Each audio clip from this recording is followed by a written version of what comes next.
Dominique et Nique s'en allaient tout simplement au Dieu, pauvre et chantant.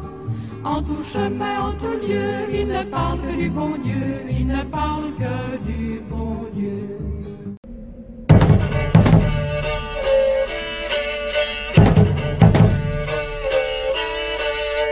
Cross or hammer? The Christianization of the Vikings. They pillaged cities, monasteries, and whole lands. They celebrated their gods with sanguinary sacrifices. They believed in a survival in Valhalla. But on their navigation to the south, they encountered a religion who was so much different to theirs. Christianity. But also missionaries traveled to Scandinavia. For a very, very long time, the northern population resisted against all proselytizing. Who were these humans, or these human beings, who hold so hard on their old religion? Can the missionary of these people even been successful? Scandinavia. This is the land of the untouched expanses. The land of the midnight sun. This is the land of the legends, where the elves are sitting on secret hills and trolls living in dark cliffs. But it's even also the land who was famous for its robbing and plundering population. In the early Middle Age, after the decay of the Frank Empire, Europe was under a dangerous power vacuum. During this time, the Viking had a very easy game. One of them, Olaf Tryggvason, born a son of Tryggi Olafsson, king of Viking. He has been enslaved, liberated and fought himself to the Norwegian king throne. Crowleg was his nickname, because he knew reading the future from bird bones. His ambitious political goal was to deprive the Norwegian chiefs from the power and to reign alone. Therefore, every mean was alright for him, even a change of belief.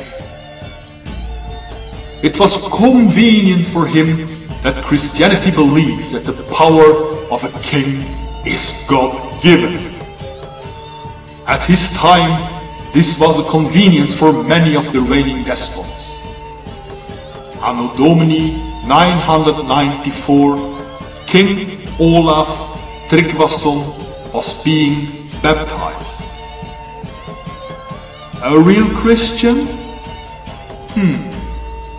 King Olaf left the choice to his subjects. Christianity or death!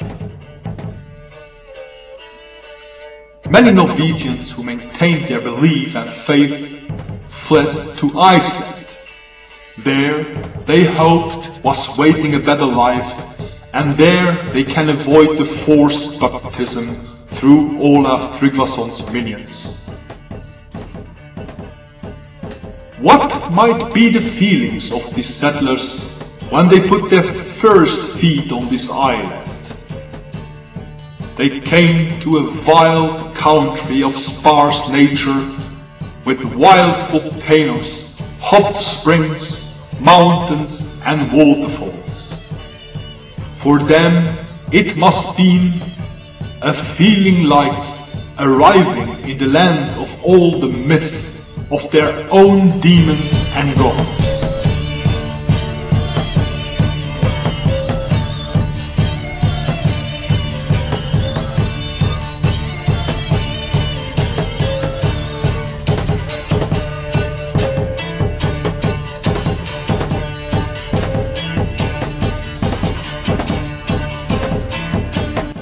Today you can visit near Hafnjefjordur in Stöng, near the volcano Hekla, a rebuilt Viking village of this far-away period. Here was a farm who in 1104 has been spilled by an eruption of the volcano Hekla. Today it has been reconstructed. The walls are without windows and built with stacked clods of earth. 1 hour car driving northeast from Reykjavik is the Thingvellir National Park. This rocky landscape was for hundreds of years the most important event in the course of the Icelandic people year. The Allthing was the first parliament institution still existing in the world. It was created in the year 930. To the Allthing, their legislative assembly, all the citizens of the island traveled there, but only men had the voting right. Probably very much influenced by the strong and tough Viking women. This spot remains until today a holy relic for Iceland's population. Today, the past plays a very important role in the life of every Icelander. Having the oldest remaining parliament in the world is a very special pride for all Icelanders because it's still the base of their actual state.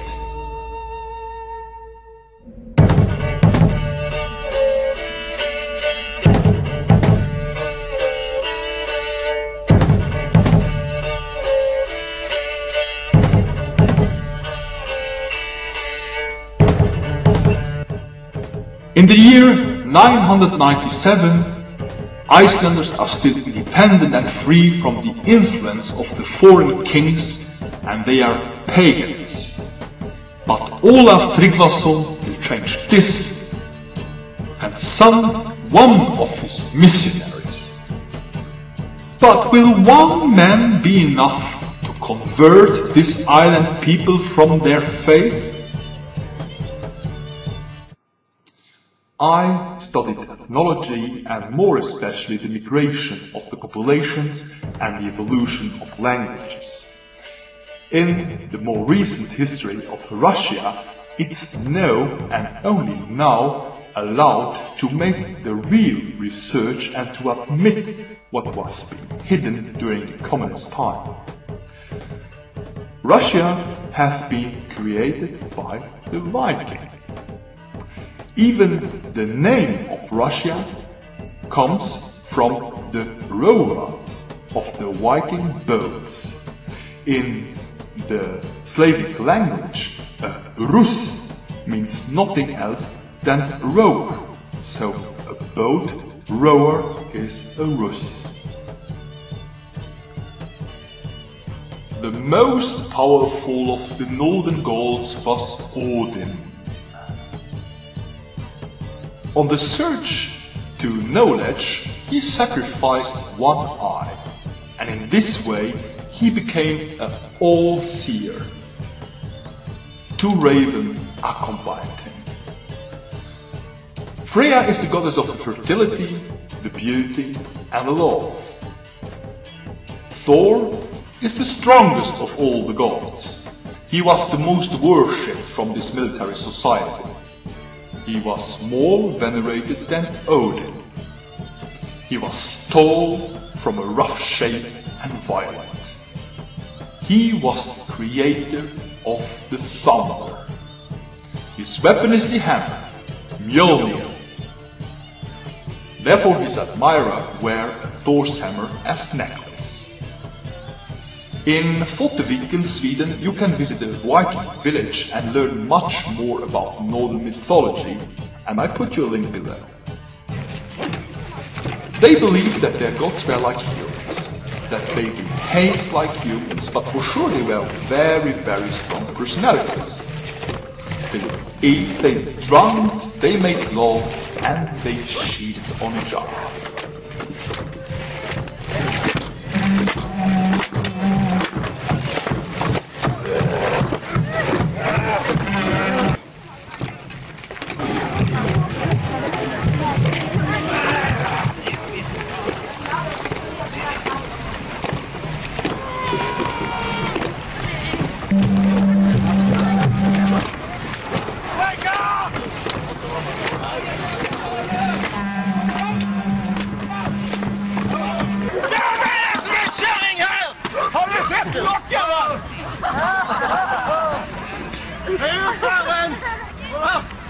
hårbandet? Ja, men titta här!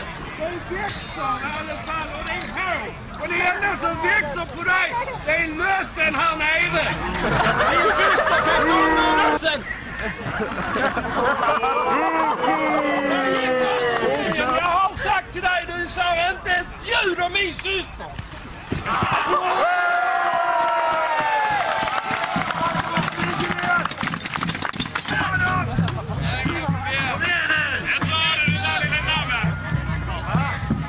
Var det någonting du ville?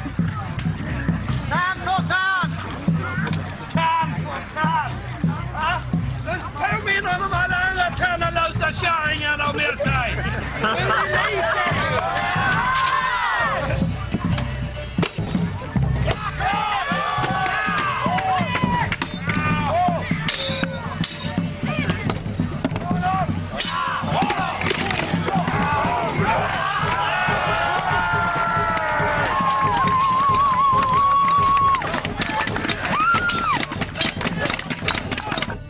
Who were this mankind who believed in Odin, Freya and Thor, and travelled on their search of wealth and luxury goods through the whole known world as marauder, but also as merchants. Vikings are not all Scandinavian, and Vikings are for them only a small group of young men who went to a raid. Yes, there is a pronounced variant cult, but most of the northern population are peaceful farmers, craftsmen and tradesmen. What they all had in common was their curiosity of foreign countries, ideas and techniques. During this time the climate was warmer than today, and in the most of the regions the people don't live under the reign of despots like Olaf Tryggvason. The local traditional gods mean well with them, so why should they change their belief? And does Thor don't bring them rich pickings from weak Christian churches and monasteries from the continent? War, travelling, going on Viking belong for young men to reach adulthood. In the year 793, the attack of the English monastery Lindisfarne was the beginning of the age of the Vikings. This age took nearly 300 years. A well-known prayer of this time was: "Before the fury of the Norsemen, protect us, O Lord."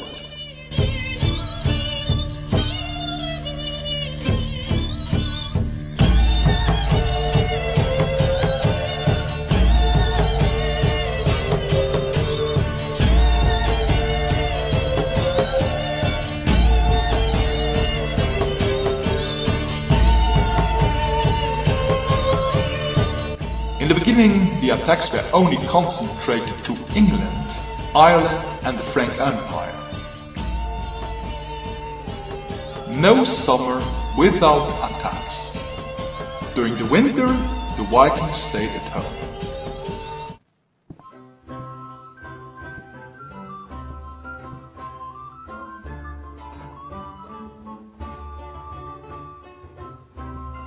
Today I invite you to take a look on what modern archaeology can tell us about the religiosity of the Vikings.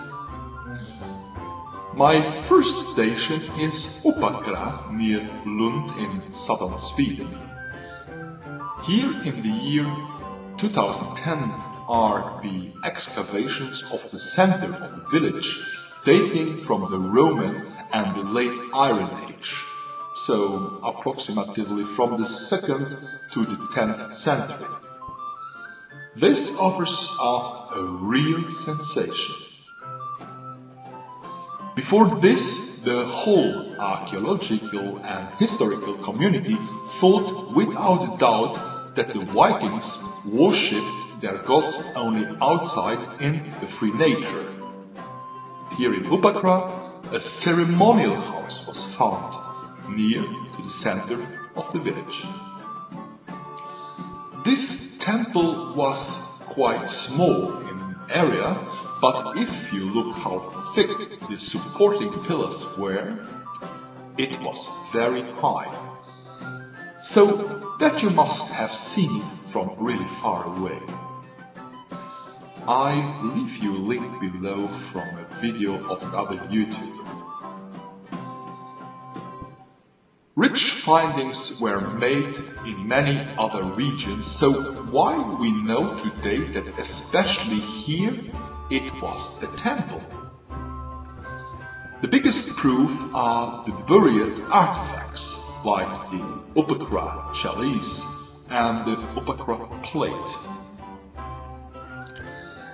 The leading theory is that the people of Uppåkra buried their temple treasures in the last days of their paganism, as they noticed the battle for their faith was lost. The battle of the Swedish-Danish coalition against the Finns. They hide these objects because they stand also for the identity of their own clan or village. Good for today's archaeologists who even still find many of those objects today. The temple was built around the year 200 and always been upgraded to approximately the year 900. If you are interested in being updated daily and always know what's about going on in the archaeological society, I leave you a link to a very nice blog spot called Archeonews. Many of the findings are gold, but who does they represent? How the Vikings worshipped their gods? What were the rituals they celebrated during a burial, a birth, or even before they went on a raid? We know nearly nothing about their faith and even less how they practiced their religion. Although there are no communicated traditions, there are people of our time trying to trace back their understanding of those old traditions. Odin! Thor! Freja! Til vennerne! Like here, proposed by the Viking Museum of Foteviken, a humanitarian replacement of the Christian baptism by giving a welcome to the earth to a newborn child.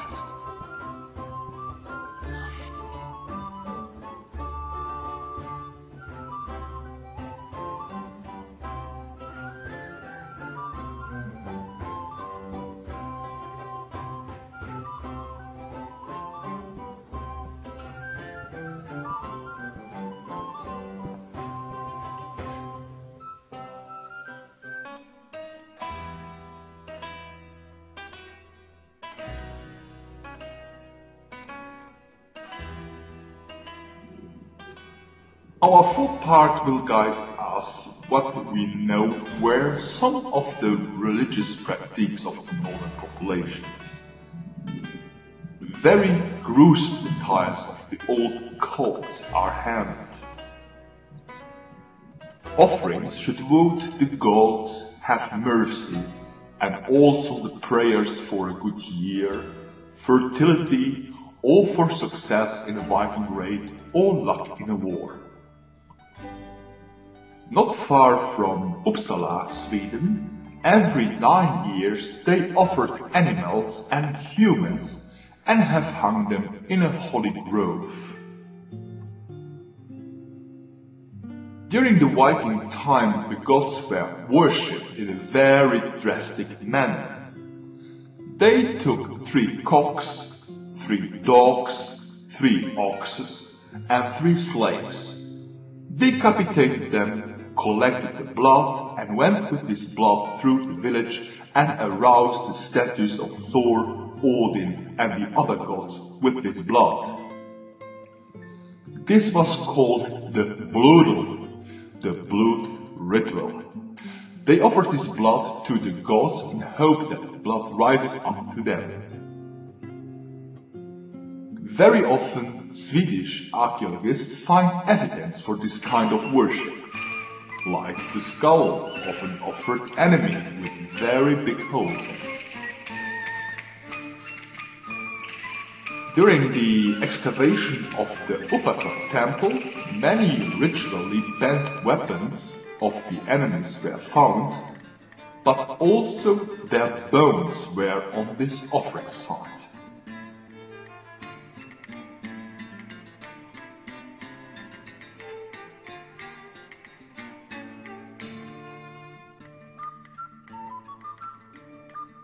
During the times as the Vikings' raids were on its first peak, missioners began to embark to Scandinavia.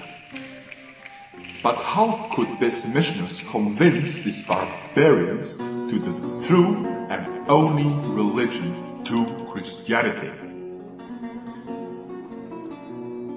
This was not an easy mission for Ansgar, who in the year 830 came to the Swedish trade center Birka in the Mjölnir Sea. This was more than 150 years before Olaf Tryggvason was baptized. Today, only some grave hills remind us of this former metropole.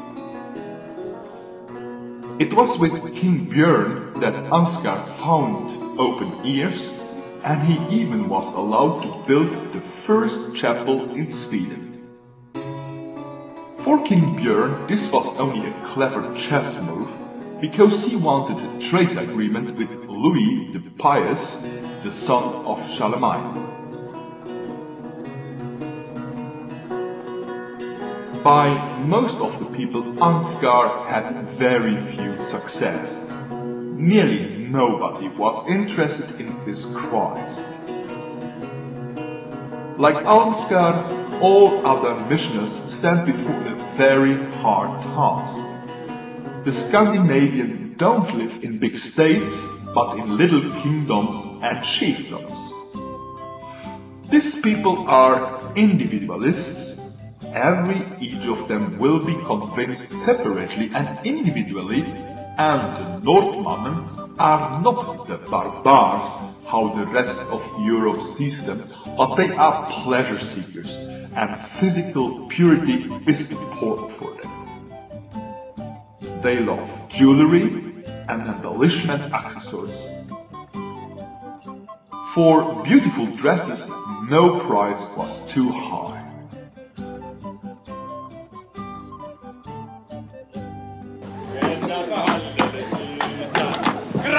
Bryggaren av ensamkull, vinden far och lutar. Bättre ha en tråkig än att få alldeles ut.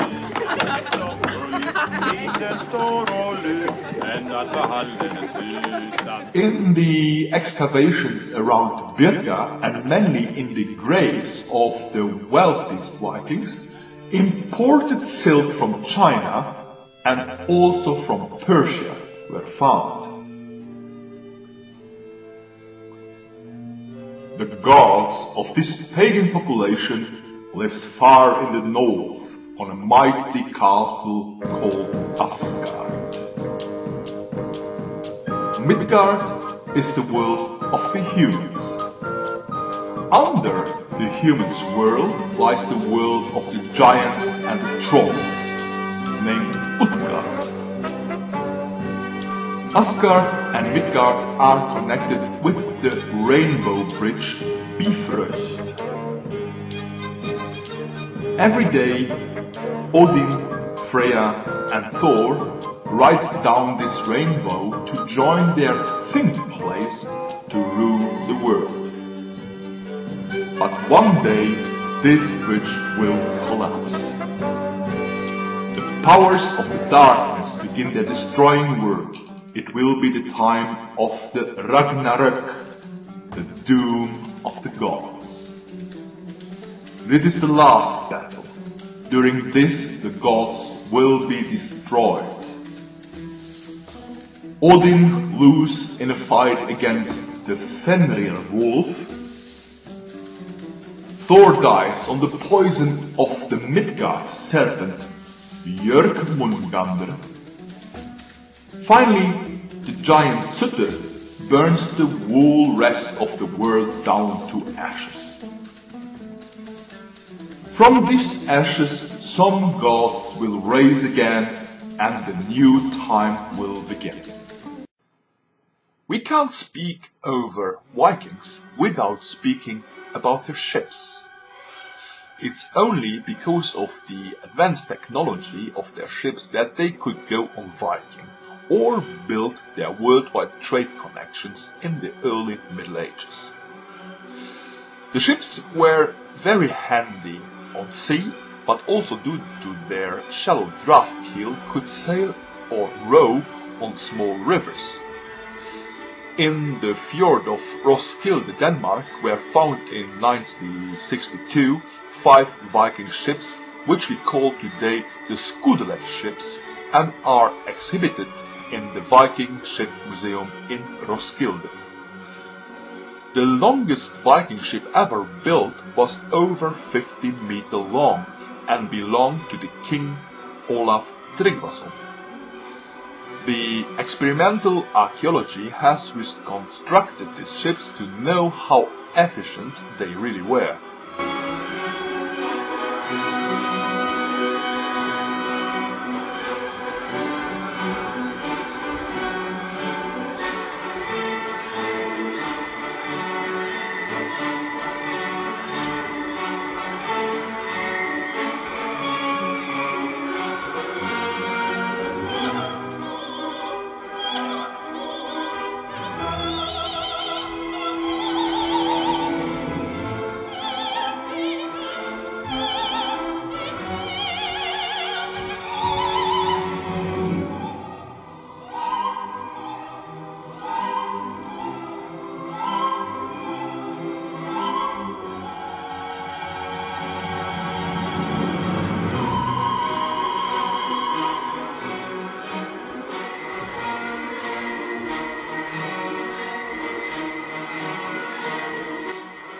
Ships accompanied Vikings during their whole life, even to the afterlife.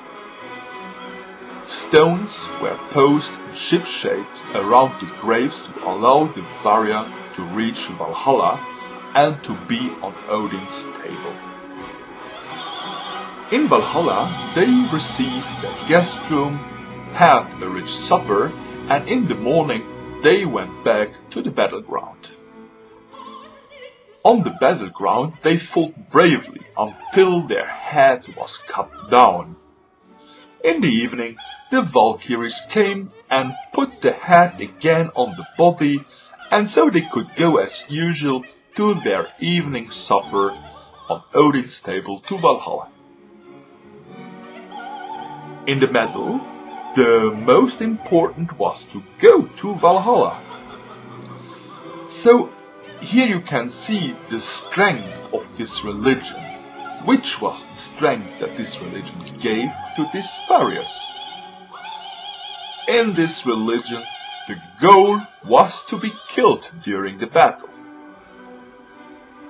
Only warriors reached Valhalla. All the others went to the Empire of Hel, the goddess of death. Read in the description bar where the word hell comes from. In Hell also was a ship. This ship was built by the deceased. At the end of all days, this ship crosses out of Hell into the world together with all the evil, to fight against the gods. The ship will be built out of the fingernails of the deceased. Therefore, the Vikings took very care having their fingernails very short. Some very important Vikings received for their last journey a own ship. Over this ship a grave hill was piled. Two of the most beautiful of those grave ships are in the Museum of Oslo in Norway. These are the Oseberg ship and the 1160-year-old Gokstad ship. This was a burial for kings. But in the Gokstad ship, the archaeologists did not find the skeleton of a man, but of two women. These women were unbelievably rich and powerful. Two extraordinary women with an extraordinary social position.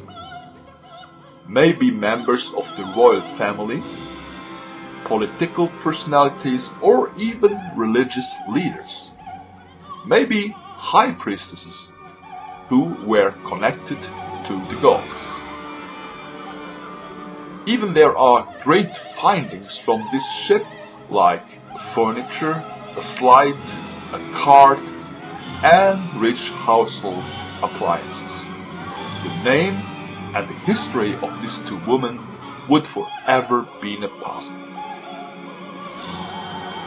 The older woman had a belt around her waist with a pouch. In the pouch were cannabis seeds. Maybe the cannabis helped her to get entranced to be in contact with the gods. Maybe she used the cannabis also for medication, because she was old and sick and needed something against her pain. Anyway, the cannabis can be used for both purposes. The ship as transport mean to the hereafter was also shown in many image stones. This stone also told the history, the myth and the heroes. Many stones were for deceased who died outward and couldn't be buried at home, so for his memory they made such stones. After the Christianization, the custom of these stones disappeared and were replaced by a cross with a rune script around who tells us from the life of the deceased.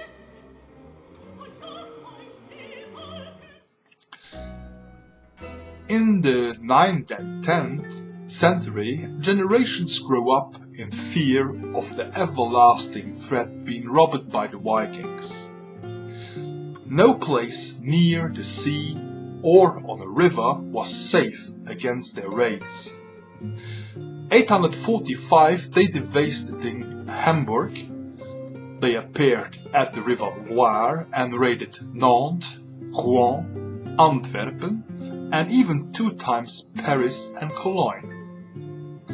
Upstream the River Rhine they reached Mainz. The dragon ships appeared in South France, in Portugal, Africa, Italy, and in Constantinople. A part of the prey reached later the marketplaces in the Viking Empire. Marketplaces like Heitebo or Hedeby in Danish. Hedeby, this border town between Denmark and the Frank Empire, is due to his position a handling platform for goods of any kind. Nowhere the on-land way is shorter than here. From what's today Russia, but also from Arabic countries, merchants came to trade their goods. All is about fur, gold, jewel, amber, weapon, and slaves. In Hedeby coins were minted, probably the first coins of Scandinavia.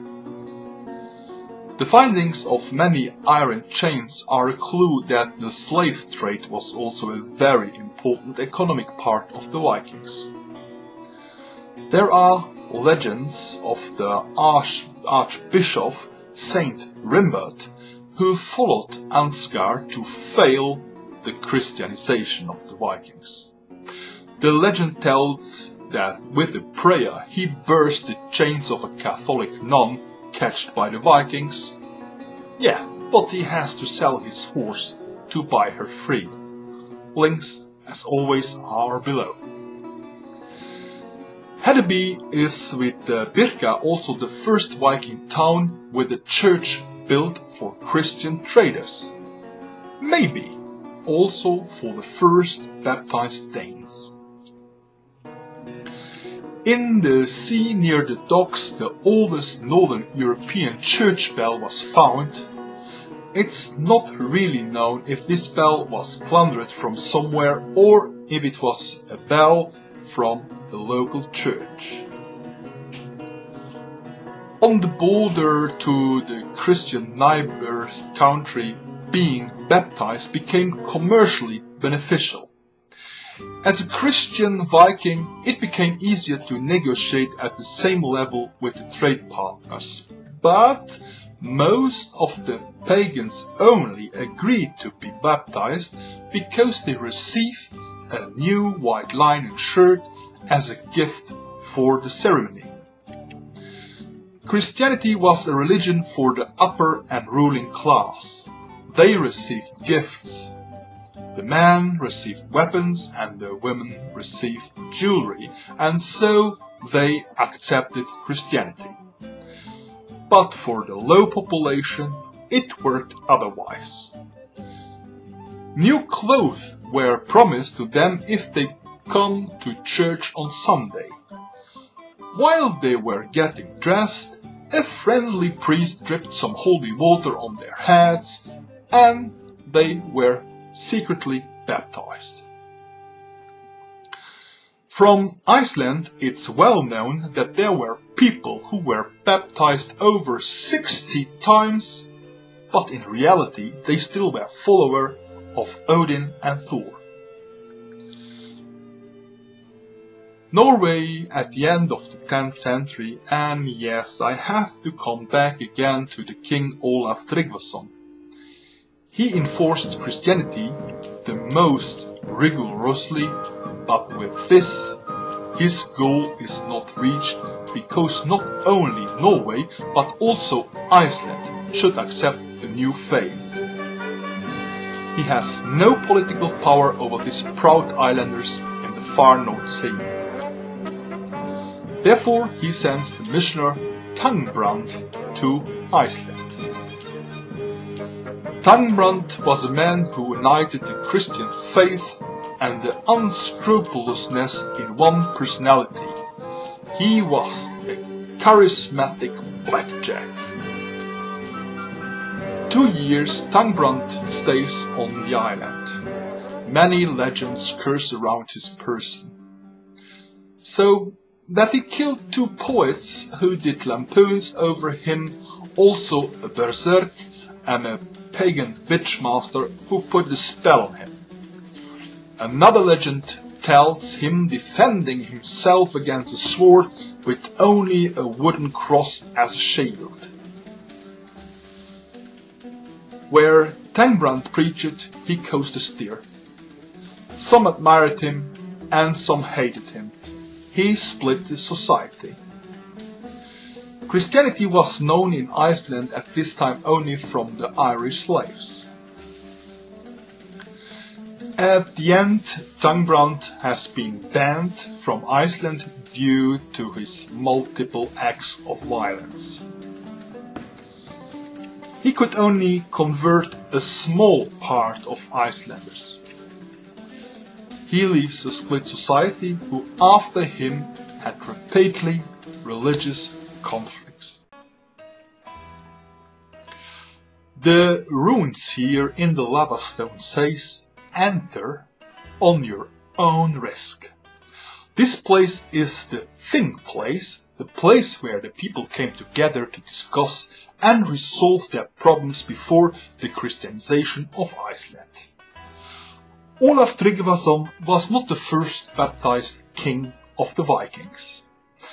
The legend tells that in the year 960 the missioner Poppa argued with King Harald Bluetooth if Christ or Odin were more powerful.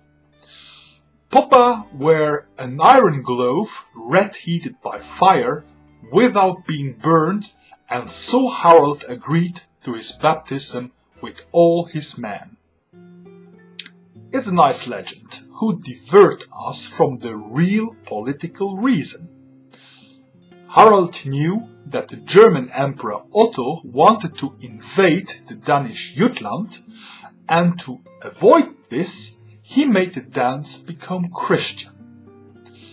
A sign of his conversion was the exhumation of the body of his father, Gorm the Old, who was a very big Christian hater, and he buried him again in a church.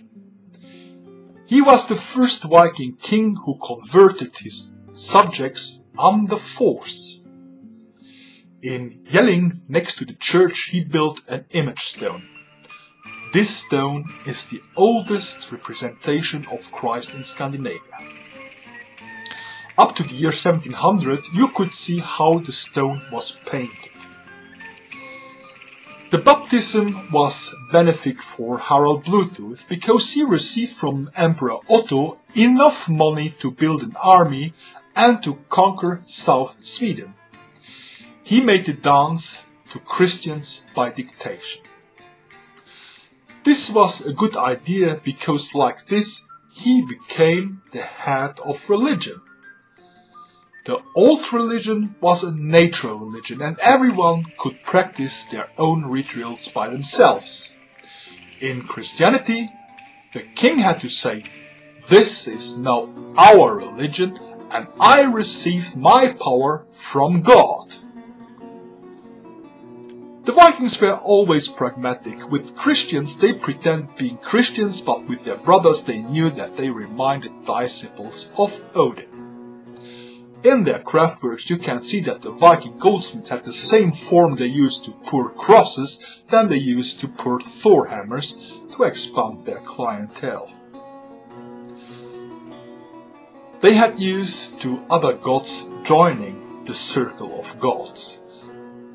In the old belief there were about 70 gods, and now a god called Jesus joining the circle was really not a big deal for them. The only new in this god was charity. It was kind of stupid to go to Viking raids and speak about charity. The Bluetooth of your cell phone has really been named after King Harald. After his banishment from Iceland, the missioner Thangbrand came back to Norway and admitted to King Tryggvason his defeat. "No way," said Thangbrand. "Would it be possible to convert the Icelanders to Christianity?" Therefore, Tryggvason ordered to imprison all Icelanders living in Norway. They became his pledge. If Iceland don't accept Christianity, they have to die. Iceland is near to civil war between those who accept Thangbrand's Jesus and those who remained with their old gods. Therefore, in the year 999, the chiefs of Iceland called for the most important Allthing of their history. It's not only a matter for them to liberate their imprisoned fellows, but also of the future of their self-determined life and the unity of their country and their peace. In the last minute they agreed on the chief and wise man Thorgeir to find a Solomonian solution. After 3 days of meditation, Thorgeir announced his solution. One God, one law for everyone. outwardly, but everyone can worship in his home private and secretly the gods he wants. Iceland saves his peace. In memory of this ruling, you can see today a little church in Thingvellir. Officially, the tribal leaders renounce their old gods, but Christianity is only a word for them. Nobody told them what it means to be Christian, but it changed the life of the Scandinavian. Previous, everybody could take contact with the gods. Now, they needed an intermediary, a priest. Now they needed a central worship building, a church. The distance from human to God became bigger, and in the same way, the distance of the subject to his king became bigger. From the time of the early Christians in Scandinavia, we can still see in Europe these unique stave churches, so these links are all below. The baptism was only the beginning, but it took many generations until the Christian faith was solidly impregnated in the northern population, and it never has really repressed the old gods. The end of the Vikings did not come with Christianity, but with the new structures of Europe. New powerful kingdoms made it impossible to go on a useful rate. Today, the Vikings gives a lot of room for fantasies. Hollywood, the bighorn helmets. The Vikings have never horns on their helmet. It's impossible to fight with such helmets. It was Richard Wagner, around 1860, who for the need of his operas invented those helmets. We really can learn from the Vikings how tolerant and open they were against all religion and all customs. How curious they were to learn from every culture they visited. Iceland has kept a big part of the nature religion, certainly because of the wonderful wild nature of this northern island. For Icelanders, it's still common to believe that in the mountains and lakes lives elves and gnomes together, and for the good of everyone. Even today, Christianity has not ceased to destroy the last remaining nature religions, like the Tupari in Rio Branco, Brazil, the Bissago Islands, the Himba in Tanzania, the Altai of Siberia, the Inuit in Alaska, Canada, Greenland. Can we do something to help them? Dear friends, thank you for your interest, your suggestions and your comments. And now, finally I can shave this ugly moustache. Have a nice week. See you and ciao. Subscribe here, rate here, leave your comment.